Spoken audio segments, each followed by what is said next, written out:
بسم اللہ الرحمن الرحیم۔ 1000 سال سے چھپی یہ تسبیح جو بھی کرے گا اس کا ہر ناممکن کام ممکن میں بدل جائے گا۔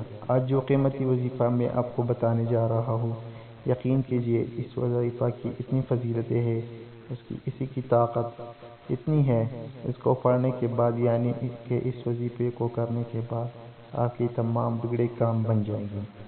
اور یہ وظیفہ ہے، یہ وہ دعا ہے جس کو کرنے سے آپ کی زندگی میں ہر مشکلات اور پریشانی دور ہو جائے گی، آپ کی زندگی میں خوشیاں اور بہاریں آ جائے گی، آپ کی نیک دلی خواہشات اور حاجت پوری ہو جائے گی۔ اس کو حضرت ارطغرل غازی رحمۃ اللہ علیہ کیا کرتے تھے۔ ارطغرل غازی آپ نے ڈرامے والا نہیں سمجھ لینا، جو اصل میں ارطغرل غازی تھا۔ اکثر ایسا ہوتا ہے جو پہلے زمانے گزرے ہوتے ہیں، جو پہلے جنگیں ہوئی ہوتی ہے یا پہلے کوئی بڑی شخصیت گزری ہوتی ہے، ان کے اوپر ڈرامے اور فلمیں لکھی جاتی ہے۔ اس طرح ارطغرل غازی ہے۔ ارطغرل غازی وہ شخصیت ہے جنہوں نے کسی بھی جنگ میں شکست نہیں کھائی، ہمیشہ کامیابی ہی ملی۔ وہ یہ وظیفہ کیا کرتے تھے جو آج میں آپ کو بتانے جا رہا ہوں۔ اب سوال یہ ہے کہ مجھے کیسے پتہ چلا کہ حضرت ارطغرل غازی رحمۃ اللہ علیہ یہ وظیفہ کیا کرتے تھے اور یہ تسبیح پڑھا کرتے تھے۔ یہ بہت طاقتور تسبیح ہے، جس نے بھی یہ کیا وہ کبھی مایوس نہیں ہوا۔ یہ وظیفہ مجھے پتہ چلا خصوصاً حکمی کتاب سے، اور ابن العربی نے لکھی ہے، اور میں اب اس کی بہت زیادہ تفصیل میں نہیں جاؤں گا، کیونکہ اگر میں آپ کو تفصیل بتانے لگ جاؤں تو ویڈیو بہت لمبی ہو جائے گی۔ مختصر ہم وظیفے کی طرف آتے ہیں، دعا کی طرف آتے ہیں، کیسے وہ پڑھا کرتے تھے، کیسے کیا کرتے تھے۔ انشاءاللہ آپ بھی اس دعا کو پڑھو گے، اس وظیفے کو کرو گے۔ اس کا ایک خاص طریقہ ہے، وہ بھی میں آپ کو بتاؤں گا۔ اگر آپ اس طریقے سے کرو گے تو انشاءاللہ آپ کے بگڑے کام بن جائیں گے۔ ارطغرل غازی رحمۃ اللہ علیہ نے کوئی بھی جنگ میں شکست نہیں کھائی۔ تاریخ اٹھا کر دیکھ لیں، ان کی کامیابیاں ہی ملی ہیں۔ انشاءاللہ آپ کو بھی کامیابیاں ملیں گی۔ وہ خود بتاتے ہیں کہ وہ یہ وظیفہ کیا کرتے تھے۔ اگر آپ کو اس بات میں تھوڑا سا بھی شک ہے تو آپ خود خصوصی حکم کتاب پڑھ سکتے ہیں، انشاءاللہ آپ کو بھی کامیابیاں ملیں گی۔ اس وظیفے کو کرنے کے بعد جواب میں وظیفہ بتانے جا رہا ہوں، ذرا غور سے سنیے گا۔ اب آپ کے ذہن میں کچھ شک نہ آئے تو میں چھوٹی چھوٹی چیزیں بھی آپ کو بتانا چاہوں گا کہ اس وظیفے کو کس وقت کر سکتے ہیں۔ اس وظیفے کو ویسے تو آپ کسی بھی وقت کر سکتے ہیں، لیکن اگر آپ کسی نماز کے بعد کر لو تو زیادہ بہتر ہوگا، کیونکہ یہ خاص وظیفہ ہے، یہ خاص دعا ہے۔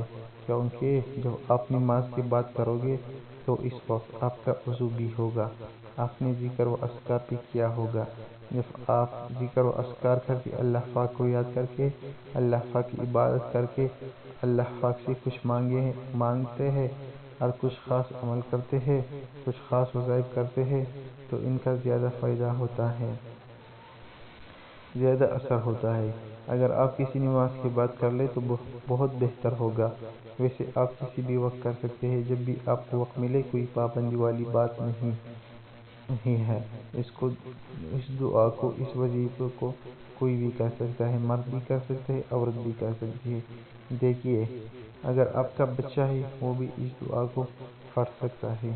اگر وہ پڑھائی میں ہے تو انشاءاللہ اللہ پاک اس کو کامیاب عطا کرے گا۔ اگر کوئی عورت کرنا چاہے، اس کو مشکلات ہے، اس کی زندگی میں بہت سی مشکلات ہے، وہ اس وظیفے کو کرے، انشاءاللہ اس عورت کو بھی کامیابیاں ملے گی۔ اس طرح کوئی مرد کرے، اس کو بھی کامیابیاں ملے گی۔ مردوں کے بہت سے مسائل ہوتے ہیں، انہوں نے ذریعہ معاش کرنا ہوتا ہے، دولت کمانی ہوتی ہے، اپنی بیوی بچوں کو پالنا ہوتا ہے۔ مرد تو لازمی کریں گے۔ المختصر یہ ہے کہ کوئی بھی کر سکتا ہے، انشاءاللہ فائدہ ہی فائدہ ہوگا، کامیابیاں ہی کامیابیاں ہیں۔ صرف آپ ایک ہی مرتبہ اعوذ باللہ من الشیطان الرجیم بسم اللہ الرحمن الرحیم کو پڑھ لیں گے، اس کے بعد آپ درود پاک پڑھ لیں گے آپ صلی اللہ علیہ وسلم پر ایک مرتبہ، میرے ساتھ بھی پڑھیں، آپ کو ثواب ملے گا۔ اللهم صل على محمد كما صليت على إبراهيم وعلى آل إبراهيم إنك حميد مجيد اللهم بارك على محمد وعلى آل محمد كما باركت على إبراهيم وعلى آل إبراهيم إنك حميد مجيد 3 بار آپ یہ درود پاک پڑھ لیں گے آپ صلی اللہ علیہ وسلم کی ذات پر۔ اگر کسی میرے بہن بھائی کو یہ درود پاک نہیں آتا کوئی سا بھی پڑھ سکتا ہے جو اس کو آتا ہے، اگر کوئی سا بھی نہیں آتا تو صرف اتنا کہہ سکتا ہے صلی اللہ علیہ وسلم۔ اس کے بعد آپ نے سورۃ اخلاص کو پڑھنا ہے اور اس دعا کو پڑھنا ہے جو ابھی میں آپ کو بتاؤں گا۔ دیکھیں سورۃ اخلاص میں اللہ تعالیٰ کی وحدانیت بیان کی گئی ہے۔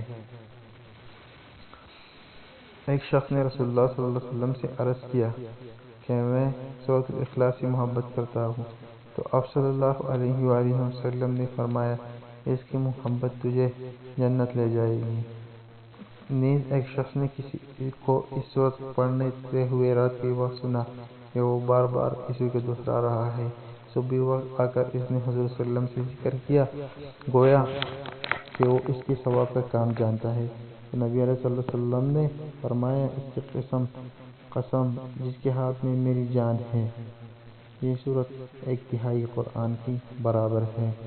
مسند احمد کی روایت میں ہے کہ حضرت ابو ایوب انصاری رضی اللہ تعالی عنہ نے فرمایا کیا تم میں سے کسی کو اس کی طاقت ہے کہ وہ ہر رات تیسرا حصہ قرآن کا پڑھ لیا کرے؟ صحابہ کہنے لگے یہ کس سے ہو سکے گا؟ رسول اللہ نے فرمایا سنو، قل هو اللہ احد 1/3 قرآن کے برابر ہے۔ اتنے میں رسول اللہ صلی اللہ علیہ وسلم نے بھی تشریف لے آئے۔ آپ صلی اللہ علیہ وآلہ وسلم نے سن کر فرمایا ابو ایوب سچے کہتے ہیں۔ رسول مقبول صلی اللہ علیہ وسلم نے صحابہ کرام رضی اللہ تعالی اجمعین فرمایا جمع ہو جاؤ، میں تمہیں آج 1/3 قرآن سناؤں گا۔ لوگ جمع ہو کر بیٹھ گئے۔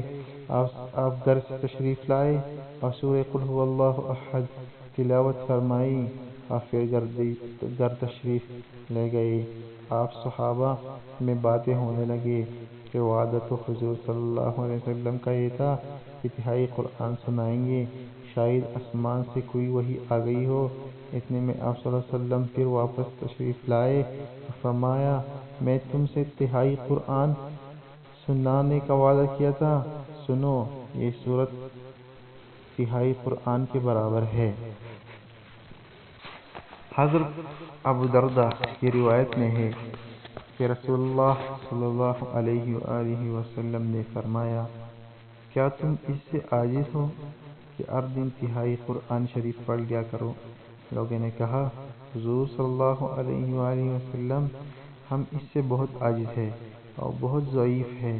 آپ صلی اللہ علیہ وسلم نے فرمایا سنو، اللہ تعالیٰ نے قرآن کے 3 حصے کیے ہیں، قل هو اللہ احد تیسرا حصہ ہے۔